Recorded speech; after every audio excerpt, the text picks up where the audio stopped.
Salut à toutes et à tous. Novak Djokovic choque le Grand Chelem calendaire. Il ne fera pas le Grand Chelem cette année en 2021. Remporter les 4 titres majeurs, l'Open d'Australie, Roland Garros, Wimbledon et l'US Open. Il est tombé sur un os en la personne de Daniil Medvedev. On va revenir en détail, en long, en large et en travers dans cette vidéo sur cette US Open absolument magnifique et précisément cette finale entre Novak Djokovic et Daniil Medvedev. On va commencer par le perdant de ce match, Novak Djokovic. Alors que dire déjà sur Novak, si ce n'est un énorme coup de chapeau. Personnellement, là, je voudrais vous dire à quel point je trouve que ce champion a eu du panache sur cette saison 2021. Il est allé à Tokyo alors que ça ressemblait à un bourbier. Il s'est fatigué, il s'est épuisé à Tokyo avec une demi-finale perdue contre Alexander Zverev alors qu'il mène 1-7, 1 break. Il va même pas récupérer la médaille de bronze ensuite contre Carreño Busta.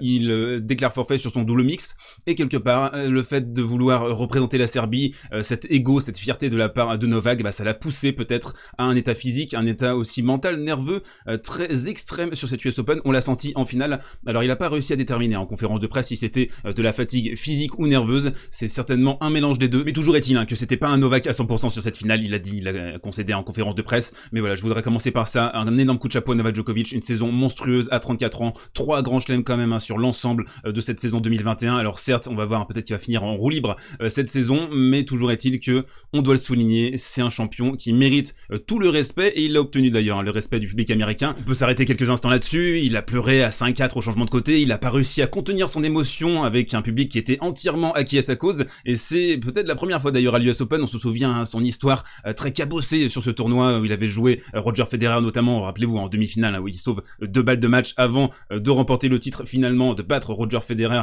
sur son territoire et avec un public très hostile. Repassez-vous les images de ce match, vous voyez Novak Djokovic qui secoue la tête, qui fait oh là là, vous voulez jouer comme ça? Eh bien je vais vous montrer de quelle nature, de quel métal je suis fait. Il avait donc remporté ce match et remporté le titre. Novak Djokovic, là on a senti que ça le touchait au plus profond de lui-même, d'être enfin accepté, d'être enfin couronné à New York, même s'il n'a pas remporté le titre. Quelque part, c'est une petite victoire pour lui, d'avoir réussi à se mettre tout le public dans la poche, le public qui était là clairement pour vivre un moment historique, le Grand Chelem calendaire pas accompli depuis Rod Laver en 1969. Malheureusement pour Novak, malheureusement pour ses fans, malheureusement aussi pour certains d'entre vous qui regardez cette vidéo, ça n'a pas été accompli de la part de Djokovic, mais en tout cas, petite victoire pour lui, victoire symbolique, victoire du cœur, et qui nous rappelle aussi sa défaite face à Stan Wawrinka en 2015 à Roland Garros.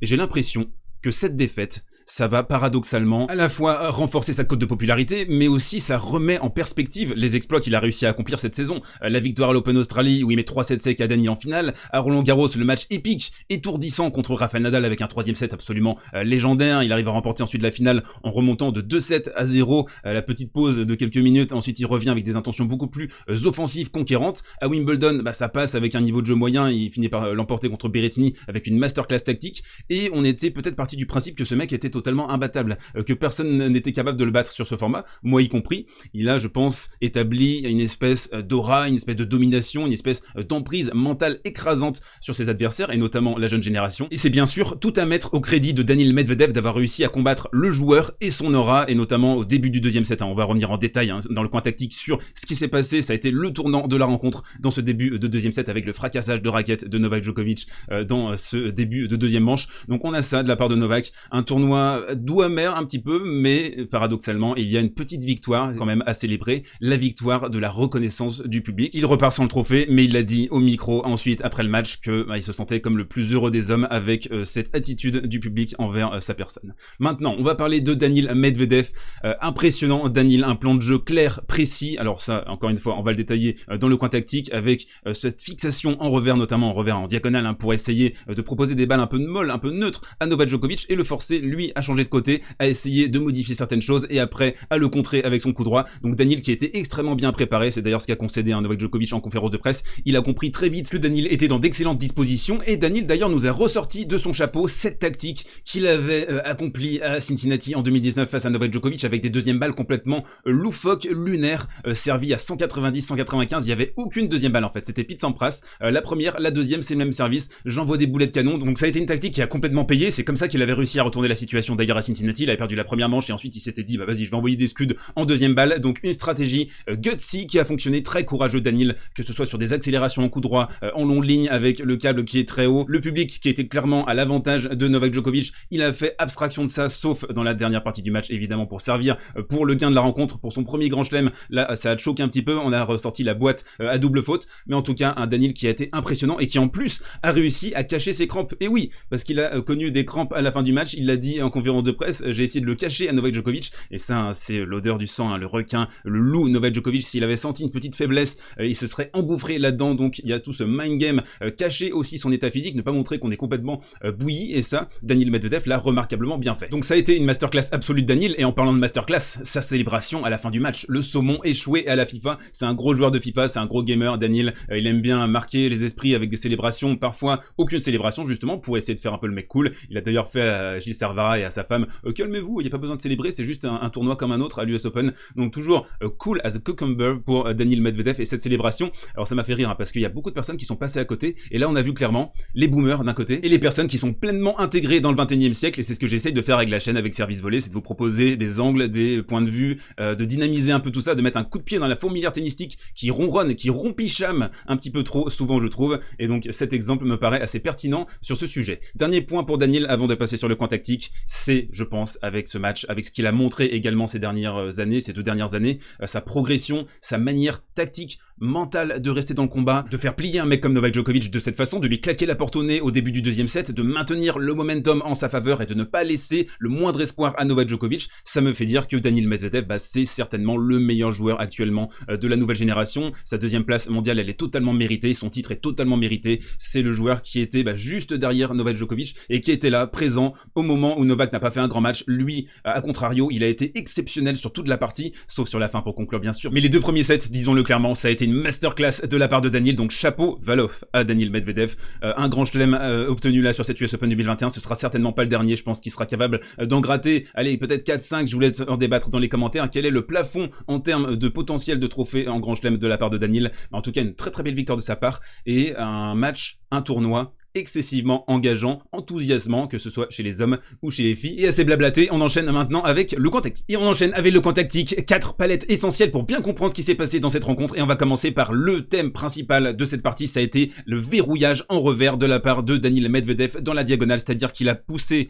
des balles rasantes encore et encore, 1, 2, 3, 4 consécutivement, très près du câble avec pas beaucoup de hauteur. Novak Djokovic qui pendant toute la partie a eu beaucoup de difficultés à s'appuyer sur ses balles, à essayer de les transformer en coups gagnants, et donc au début, on était un peu plus dans, allez, on accepte le dialogue, l'échange dans la diagonale revers, on essaie de voir si Daniil va faire la faute, mais il n'a pas fait la faute. On regarde le ratio, 27 coups gagnants pour Novak, 38 fautes directes, donc c'est un ratio qui est très négatif. Daniil est à 38 winners et 31 unforced errors. Pas mal, hein, vous apprécierez l'accent. Et donc, qu'est-ce qui s'est passé quand Daniil a engagé ce dialogue dans la diagonale revers? Eh bien, Novak Djokovic a assez souvent craqué et décidé d'envoyer longue ligne, mais pas assez percutant, parce que c'était des balles qui étaient relativement ici, dans cette zone un peu morte. C'était pas des balles avec beaucoup d'angles où Novak aurait pu s'appuyer et s'engager long ligne et là mettre vraiment Daniil dans la difficulté. Donc Daniil, il a été très pertinent, très intelligent de mettre ses balles longues, de mettre ses balles juste dans cette zone ici. Je vais vous la mettre là, tac. Et il a dit d'ailleurs en conférence de presse, tous les matchs contre Novak Djokovic depuis qu'ils se sont joués l'un contre l'autre, ça a toujours été des matchs différents. Il est admiratif de Novak qui a toujours cette capacité à changer sa tactique, à s'adapter.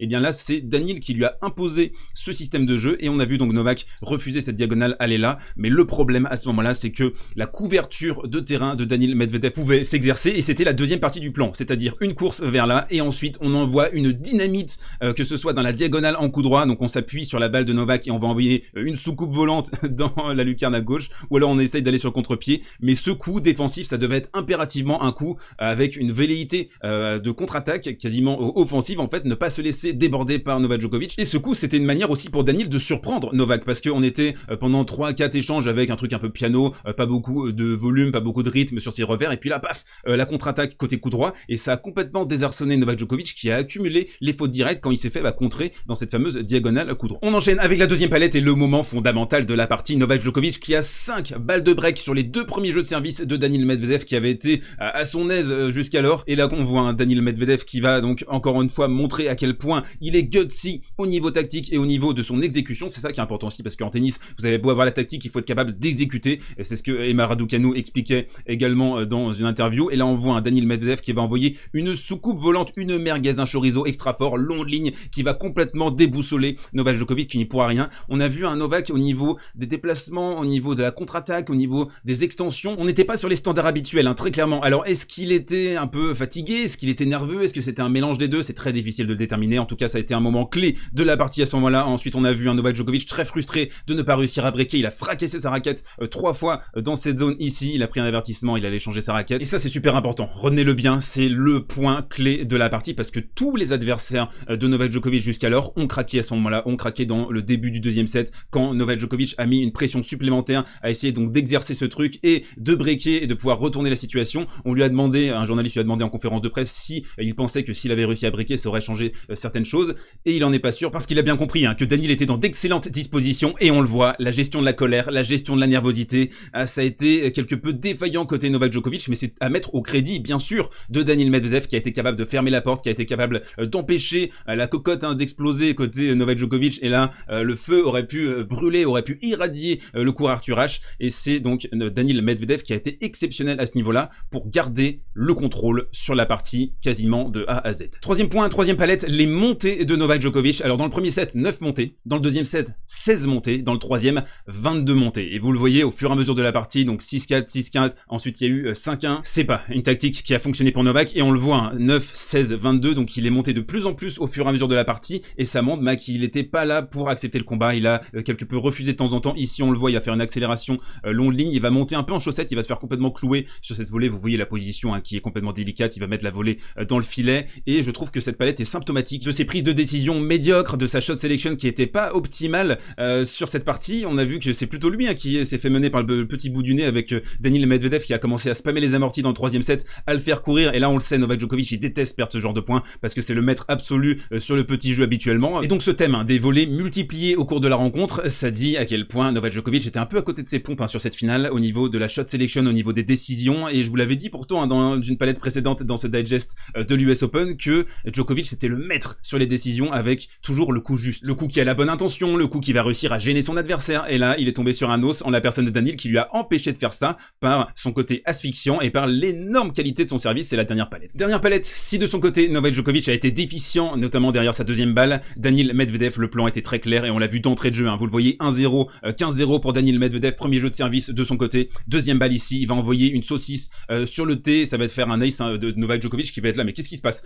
Pourquoi il sert des deuxième balles à 188 km/h? Je suis complètement décontenancé. La question que certains d'entre vous se posent peut-être, c'est pourquoi Daniil Medvedev a eu recours à cette stratégie? Eh bien, la raison, elle est très simple, c'est que Novak Djokovic en face, c'est l'un des tout meilleurs relanceurs de tous les temps, le meilleur relanceur de sa génération, très certainement, une manière de relancer qui est très offensive, et tu sais que si tu fais des deuxièmes balles, quitte à faire des doubles fautes, 16 aces, 9 doubles fautes, et c'est ça la clé, empêcher Novak Djokovic d'anticiper, empêcher Novak Djokovic de se régler, de pouvoir lire tes deuxièmes balles, c'est quelque chose qui se pratique assez peu, de servir très très fort sur les deuxièmes balles. Il y a Alexander Zverev qui l'avait fait notamment en début d'année à la ATP Cup, Pete Sampras aussi dans les années 90, début des années 2000, il était très très fort sur ses deuxièmes balles, mais là Medvedev a encore une fois sorti de sa boîte à outils une tactique qui a surpris Novak Djokovic, qui a pas réussi à se régler sur les retours de service de Medvedev, qui a servi le feu pendant toute la partie, et ça a été l'un des éléments clés pour sa victoire assez nette, sans bavure, sur cette finale de l'US Open 2021. Maintenant qu'on a dit tout ça, je voudrais procéder à un remerciement pour vous, tout simplement pour les personnes qui me suivent depuis de longs mois, quelques semaines, quelques jours peut-être. Merci à toutes et à tous de porter de l'attention sur mon travail, de liker les vidéos, de vous abonner aussi, c'est juste un petit clic et ça aide énormément le projet Service Volé. C'est un projet que j'essaye de porter avec toute mon envie, toute ma détermination aussi. Vous le voyez, je pense sur ma tronche, la fatigue est très très présente en cette fin de quinzaine, c'est normal, les nuits ont été très courtes, mais en tout cas voilà, je voulais vraiment vous remercier sur les commentaires que vous postez, même si c'est parfois un petit peu acide de la part de certaines personnes, quelques trolls dans l'espace commentaire de temps en temps, mais il y a aussi beaucoup de commentaires très pertinents, il faut le dire aussi, il faut le souligner quand les choses sont positives, quand les choses fonctionnent bien. Donc merci à toutes et à tous pour l'attention portée à cette chaîne. Si vous l'aimez, si vous la kiffez, n'hésitez pas à partager autour de vous. Le but là, les prochains mois, ça va être d'atteindre les 10 000 abonnés, ça va être de continuer de progresser, de faire progresser cette chaîne et de faire progresser ce projet, et pourquoi pas de le professionnaliser en 2022. C'est mon objectif, c'est de continuer à vous fournir des digests quotidiens sur les grands chelems, sur les Master 1000, et de continuer à faire vivre le tennis sur YouTube. Et sur Twitch également. D'ailleurs demain, rendez-vous ce mardi à 21 h pour une tier list GOAT. Et oui, on va classer les meilleurs joueurs de tous les temps par catégorie S, A, B, C. On va se faire ça tous ensemble, toute la commune des GOAT. Je vous invite pour cette after après l'US Open et pour nous occuper avant la Lever Cup qui va être extraordinaire. Je vous troll. Donc demain à 21 h, une tier list ensemble en collaboratif. Avant d'oublier le Utip à disposition si jamais vous souhaitez aider à la pérennisation de ce projet, une petite cagnotte ouverte à celles et ceux qui peuvent et qui veulent soutenir Service Volé. Voilà, on se retrouve très très vite pour de nouvelles aventures. Ciao.